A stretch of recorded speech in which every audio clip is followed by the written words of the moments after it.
নমস্কার, সবাই কেমন আছেন? আশা করি সবাই ভালো আছেন। তা আজ গেল পেঁয়াজ দিয়ে দেশি ট্যাংরা মাছের ঝাল করব। তা সেই জন্যই কড়াইতে তেল দিয়ে দিছি, তেলের মধ্যে কালো জিরে সম্বরা দিয়ে দিছি।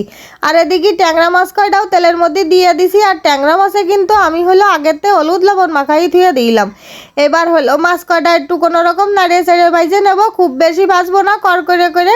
আর এদিকে কিন্তু রসুন কুচি, পেঁয়াজ কুচি, ঝাল সব কিছু এক জায়গায় কুটিয়ে ধুয়ে রেখে দিছি।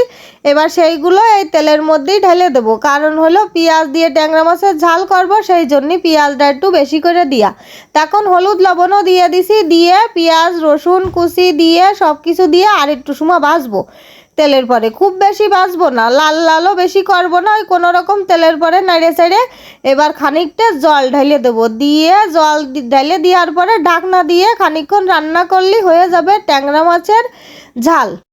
আর রান্নার কোনো শেষ আছে নাই, কত রকম করি যে রান্না করা যায়, কত নিয়ম কানুন আছে, বিভিন্ন কায়দায় রান্না করা যায়। তাহলে আমি আজকে এরম করেই রান্না করি। অন্যদিন কিন্তু রান্ধনি সম্বরা দিয়েও রান্ধি, তা আজকে কালো জিরে সম্বরা দিয়ে রান্নলাম, এটাও কিন্তু অন্যরকম আস্বাদ। তা এখন এই যে জলটা ফুটিয়ে গেছে, আর একটুখানি সময় জাল দেবো, দিলি পরে ট্যাংরা মাছের জালটা কিন্তু হয়েই যাবে।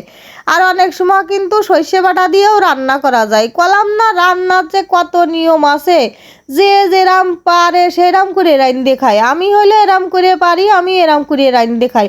অনেকেই কমেন্ট করে দেখি যে আপনার রান্না পছন্দ হয় না। ও মা, তা রান্না কি সবার পছন্দ হয়? কোন দিনই দেই এ কোনো কথা? তখন এই যে কিন্তু ট্যাংরা মাছের ঝোলটা রান্না করা হয়ে গেছে, তার মধ্যে কিন্তু আমি লাল শাকও ভাজিছি, আর এদিকে পেঁপেও সেদ্ধ দিলাম। এখন সে পেঁপেও ভালো করে সেদ্ধ হয়নি, বুঝেছেন? তাহলে পেঁপেও মাখাতেও পারতেছি না। এখন পেঁপেও কাটা কী করবো, এখন ওর পরে একটু লবণ দিয়ে ওই চাবাই খাইয়ে নিতে হবে না। কারণ পেঁপে সেদ্ধ এরম করে খাতে কোনো অসুবিধা নেই, পেঁপে সেদ্ধ কোনো রকম হলেও খাওয়া যায়। আর পেঁপেটা খাতি আমার কাছে ভালোই লাগে। তা সবাইরে শাক দিয়ে দিছি। এখন আমার ছোটো ছেলেটা সে শাক ভাজা খাবে না, ও খাবে ট্যাংরা মাছ। তাই দিয়ে ট্যাংরা মাছের ঝোল দিয়ে দিলাম, ও এখন ট্যাংরা মাছ দিয়েই খাবে। আর সবাইরে কিন্তু এখন খাতিলতি দেওয়া হয়ে গেছে। তারপরে আমি এই যে তাহলে একসাথে গুছাই নিয়ে বইছি, এখন আমিও একটু খাওয়া দাওয়া করবো। তাই যে ট্যাংরা মাছটা কিন্তু দেখিছেন সেই হয়েছে রান্নাটা, সবাই কিন্তু ভালো কইছে। সবাই আবার কবে না যে সবাই আবার কারে দিলেন, মানে আমার পরিবারের সবাই আর কি করছে যে ভালো হয়েছে। তাহলে শাক কটা দিয়ে ভালো করে একটু ভাত কটা মাহায় খাইয়ে দেই। শাকটা কিরম হয়েছে? লাল শাকটা খাতি আমার কাছে ভালোই লাগে, খারাপ লাগে না।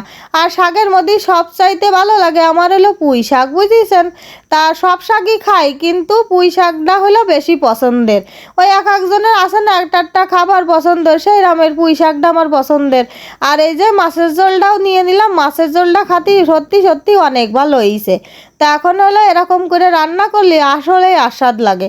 তা যাই হোক, আমার এই ভিডিওটা যারা ধৈর্য ধরে দিয়েছেন তাদের কিন্তু অসংখ্য ধন্যবাদ জানাই। আর সবাই কিন্তু অবশ্যই লাইক কমেন্ট শেয়ার সাবস্ক্রাইব করবেন।